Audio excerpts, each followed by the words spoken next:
kids today, they have no one to look up to because they're looking up to us.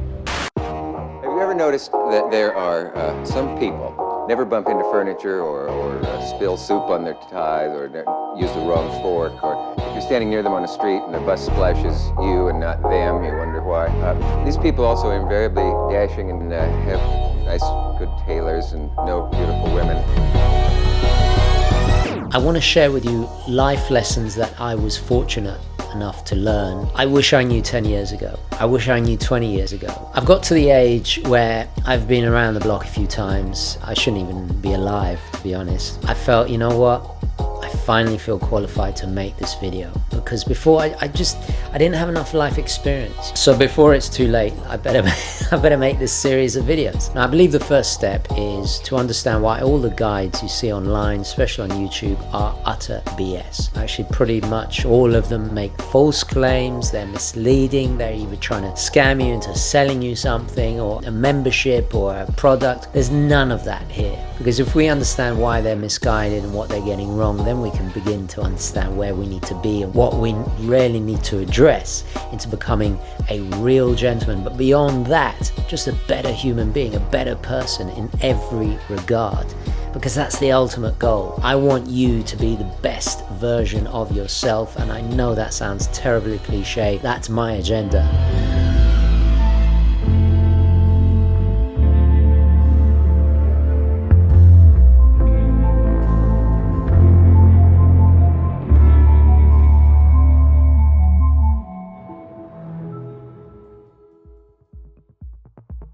Now, before you waste your time typing "stick to your watch" content, well, allow me to elucidate you to the fact that this channel wasn't started as only horologically focused. True OGs, original Gentry that is, will recall my first cringeworthy videos, many of which are now unlisted as a result, where I focused on the pursuit of gentlemanly related subjects, from the sartorial to literature, fragrances, EDC, cinema, and so on, just to name a few.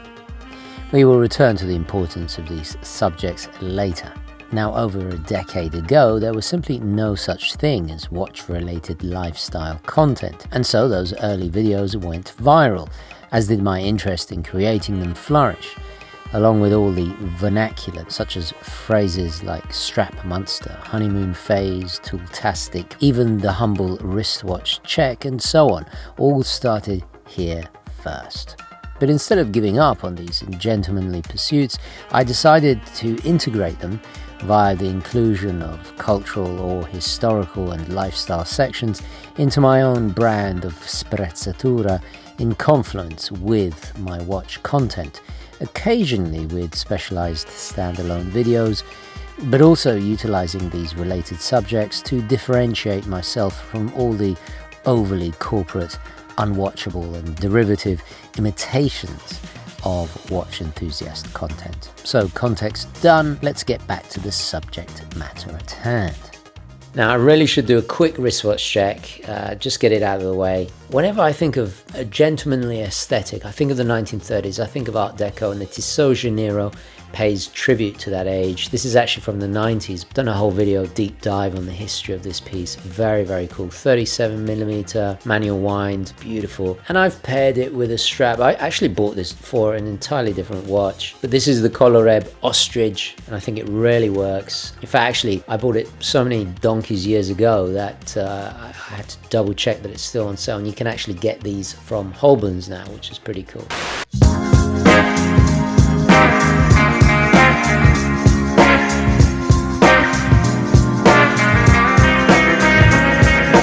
So the first reason it's misleading is, well, unlike when someone specializes in a very specific niche subject, vocation or skill, take being a tailor for several decades, for example. Nobody is an expert in gentlemanliness. It's not a vocation, a commodity, or a clearly defined code, and varies internationally, obviously. As much as Debrett's might help you, it's more of an aspirational ideal. And I'm no expert. I don't have a claim to be one, not even at watches. In fact, being an expert or a true gentleman are both terms given to you by others. You earn it for them to call you it. Anyone calling themselves a gentleman or an expert is automatically suspect. I hate to be the one that says it, but I told you so. It's kind of like a soldier awarding himself a rank because he did some training and feels up for it. It simply doesn't work like that. Therefore, these gentlemen's list videos, blogs, articles are all inherently flawed from the very start. I'm going to interject here. What makes me any different? I'm sure you're wondering. Well, due to a series of unconventional pigeonhole-defying circumstances, I hail from 3 vastly differing backgrounds. My working-class father's pull-yourself-up-by-the-bootstraps southern Italian family in Rome, and then my mother's stereotypically upper-class British background, and then my more recent American family life in NYC. But especially living extensively in all 3 environments and the access that goes along with it of those who frequent these respective lifestyles gave me a very unique, perspicacious perspective. So if I don't consider even myself qualified, why would anyone listen to these cosplay gents online? This is then compounded by the fact the definition of what a real gentleman is has become twisted, weaponized politically, cheapened by commercialism, and ultimately too much of a subjective concept, therefore far too open for misinterpretation. Doesn't matter what it is. I could be reviewing Tamagotchi. I don't know why I'm thinking about Tamagotchis. It could be the most innocuous, innocent subject, and you will always get the most ignorant, censorious, insulting comments saying, oh, a real gentleman doesn't say this, or a real gentleman doesn't do that, or wear this, blah, blah, blah. For me, it goes with the territory. I've been doing this for over a decade. Doesn't affect me. I'm very thick-skinned, okay? What you see here is the start of a slippery slope, and how this term becomes bandied about and how it's used to gatekeep, right? I look down on him because I am upper class. I look up to him because he is upper class. But I look down on him because he is lower class. I am middle class. I know my place. You British don't have a monopoly on snobbery, you know. Well, not a monopoly, more of a controlling interest. I look up to them both. But I don't look up to him as much as I look up to him. Because he has got innate breeding. The term gentleman, in a traditional British hierarchical sense, was a step in the social exclusionary structure to a member of, most often, the upper classes, and then above them, the landed gentry, aristocracy, and obviously the nobility at the very top of a FOMO-inducing ladder thousands of years in the making. I have got innate breeding, but I have not got any money. So sometimes I look up to him. I still look up to him, because although I have money, I am vulgar. But I'm not as vulgar as him, so I still look down on him. I know my place. You either had to kill, marry, or buy your way in, hence the derogatory connotation to the expression social climber. Being Phi Beta Kappa at Yale, but surely you would have been happier to wear the orange and black of Princeton. As it happens, I went to Princeton. Oh, no. What are the odds? For the majority of people, these elitist classifications is all meaningless and irrelevant today, unless you move in those circles that require it, of course. But essentially, it is an obsolete social construct of planned ostracism to divide and conquer, thus keeping people in their place, held together by antiquated, rigid rules of having to be from the right school, the right family, club, circles, the right behaviour, refinements, and so on, all as intricate devices to tell who's who. What on earth's the matter, Jeeves? Jeeves? I apologize, sir. It's just Mr. Little's tie, sir. It has little horseshoes on it. Oh, yes, I noticed that. It's sometimes difficult just to shrug these things off, sir. 5 minutes later. Pardon me, sir, but this article appears to have found its way into our luggage. Yes, rather snappy, eh? I bought it at Bates. I am surprised, sir.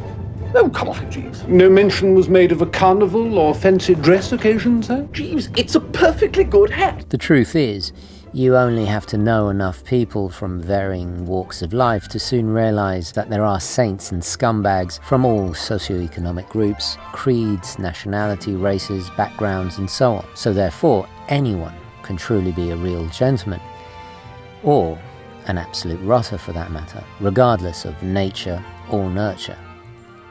Now, on the intro of my videos, if you didn't know, you'll see my grandfather, GHW. He was a big role model for me. Now, I never went to Harrow or Cambridge like he did. The point I'm trying to make is I'm not a trust fund baby, especially in this Nepo baby dominated, very, very unfair world that we live in. I think it's painfully obvious that being a gentleman and class in the old sense has no correlation in the modern world. I think of some of the classiest people, and I'll name 3 actors, right? To me, absolutely embody an epitome of class and sophistication that all came from humble means. 3 modern gents: Denzel Washington, American actor; Mads Mikkelsen, Danish actor; and Roger Moore, rest in peace, Roger, Sir Roger. All 3 from humble beginnings, worked their way up. All 3 carry themselves with a distinguished air of, for lack of a better expression, they have this inherent nobility about them. No Brits surviving the Titanic, obviously, because everybody was after you, so after you. Oh, I also know that you were a policeman's son. And did he see to it that you were very law-abiding? What if you had been caught stealing something? It would have been a scandal? Wouldn't be a scandal, but he'd have knocked my head off. No, I think he brought me up with a great respect for the law. That's not the reason I play all these people who break the law. I'm not concerned with what people think about me. I don't care about that, especially now. You know, I didn't grow up like your generation is growing up, where you don't have to be good now.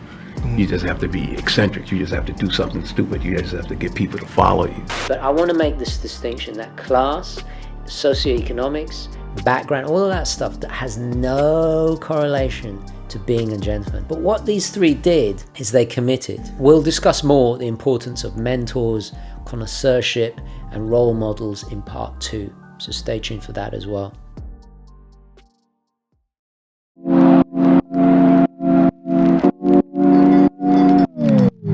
I look up to them both, but while I'm poor, I'm industrious, honest and trustworthy. Had I the inclination, I could look down on them. But I don't. Things have since become even more convoluted with the online world appropriation of the meaning into a perverse vacuity of aspirational lookbook lifestyle over any intellectual ontological learning of values, etiquette or standards that it should be. It was first appropriated in the latter half of the 20th century by the oldest trick in the luxury advertising book, promising if you buy X brand on German or Bond Street, you too can suddenly be a dashingly refined man about town. Fast forward to today, and even more insidiously by predominantly men's style influencers, hijacking the term with a shallow simulacrum of gentlemanliness to sell you clothes, memberships, or just to get your follow and clicks for ad revenue. But what disqualifies, aside from the obvious all dapper but no substance standees on YouTube or Instagram, as authorities on the matter? So in one particular video, and this is probably why the algorithm floods me with this rubbish of 10 things gentlemen must own, right? It's always this emphasis on the accumulation of material goods. I saw one of them talking, a gentleman must own a decent umbrella. Yes, an umbrella. That's really what's going to define your life. That's what's really going to make you a better man. You know, that's what's going to achieve success for you, yeah. Porca miseria. I mean, seriously? So I clicked on this video. It was very tastefully done thumbnail with a well-dressed gentleman on the cover, and I saw a little watch somewhere in there. And the cynical, critical thinking part of my brain turned off, and the baser instinct, you know, because I'm a watch enthusiast, to put it mildly, the baser Neanderthal part of my brain was like, oh, me like watch, must click now. So, you know, I clicked on it, right? Big mistake. To my absolute horror, the host proceeded to state that every gent must own a quality Swiss watch. While I somewhat agree on the quality part of the statement, even though that is a little problematic as to what constitutes actual quality, as it's all relative to so many variables, but the ignorance of adding Swiss to the statement was confounding, almost to the point of me thinking, is this chap trying to troll the viewer? Or am I the cafone here for falling for it?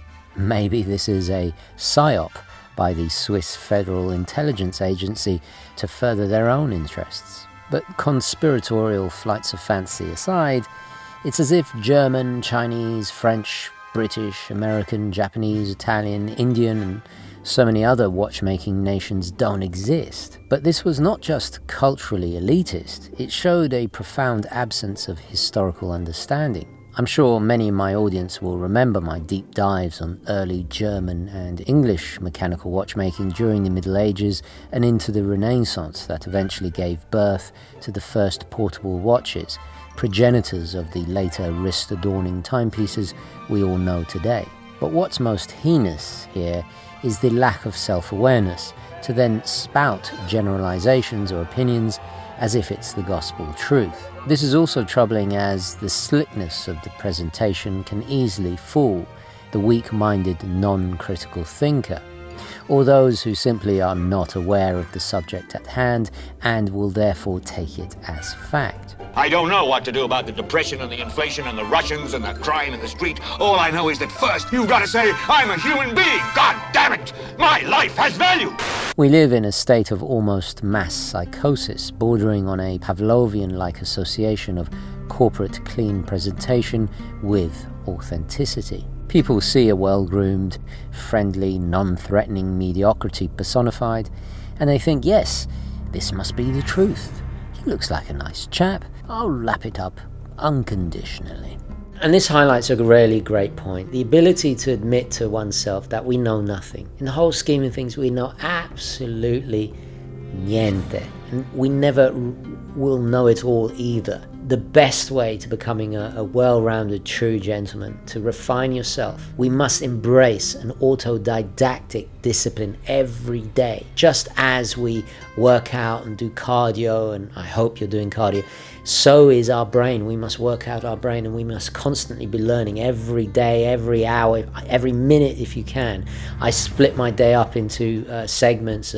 I practice languages, I practice reading, I practice learning new vocabulary, then physical health, then work, then relaxation. I call it relaxation time. Embrace it voraciously. You gotta love it like 50 Cent said. You gotta love it like a fat kid loves cake.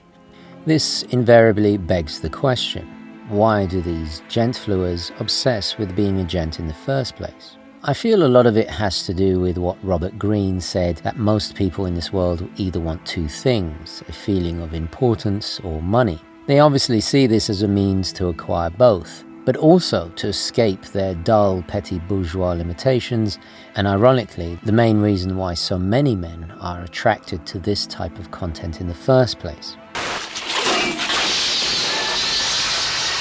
Shocking. Positively shocking. I mean, that's kind of part of the appeal of fictional characters like James Bond, right?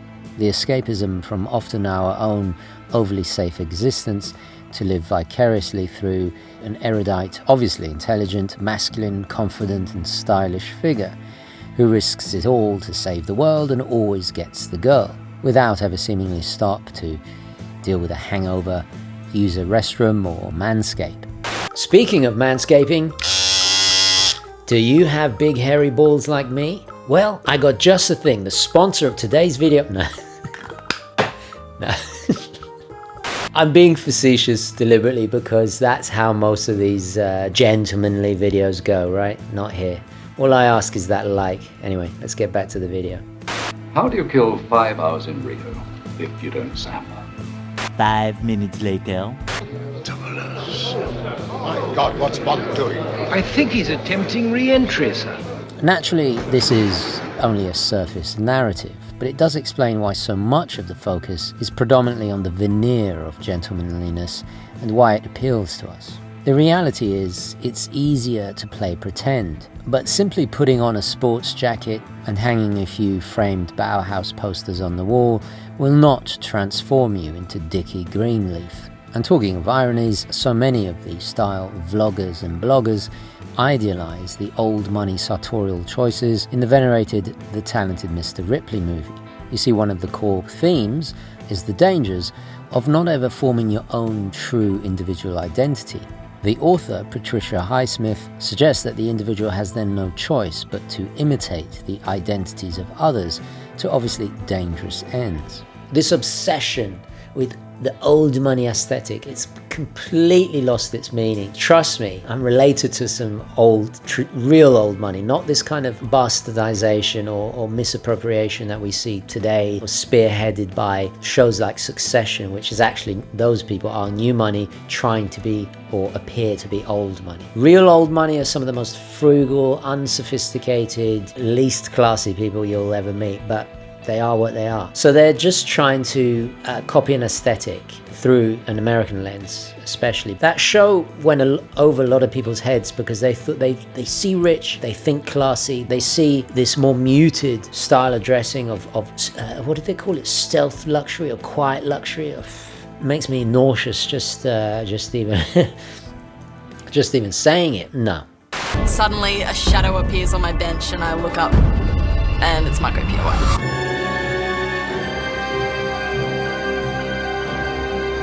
The great British Italian chef Marco Pierre White once said, and bear in mind this is the guy who famously made Gordon Ramsay cry, I might add, he said, "You can dress a pig in a suit, but you can't stop it from grunting."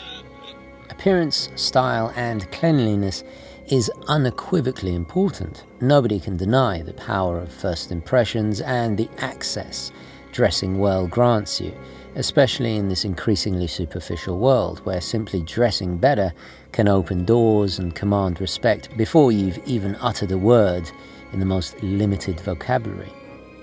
Recently I made the joke in my Caravelle Sea Hunter review, a certain aspect of the design was a faux pas, akin to grating Parmigiano on pasta alla vongole.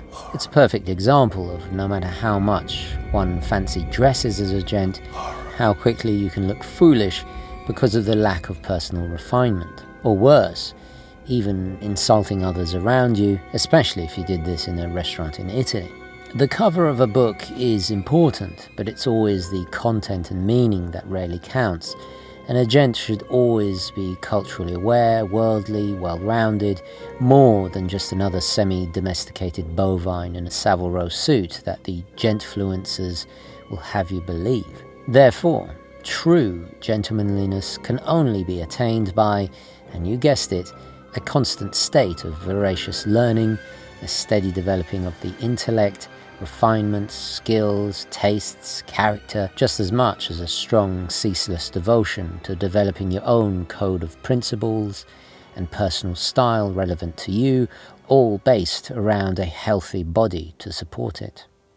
So there we have it for part one. In this episode, we focused on what they're getting wrong. In the next one, I'm going to focus on the traits you should be acquiring and studying and developing yourself. And guess what? It's all things that can be learned. You don't have to join a course. It's all stuff that you can develop for free. Anyway, so that will be in part two. Stay tuned. I'll try and do it hopefully next month. It takes a while to edit, record, write these videos. And let me know what you think, what qualities you want to see or you want to see included or you think are crucial to being a modern gentleman in the comments, please. I'm going to leave it there. Onwards and ever upwards. Stay tuned. Thank you for watching and I'll catch you in the next one. Okay, ciao.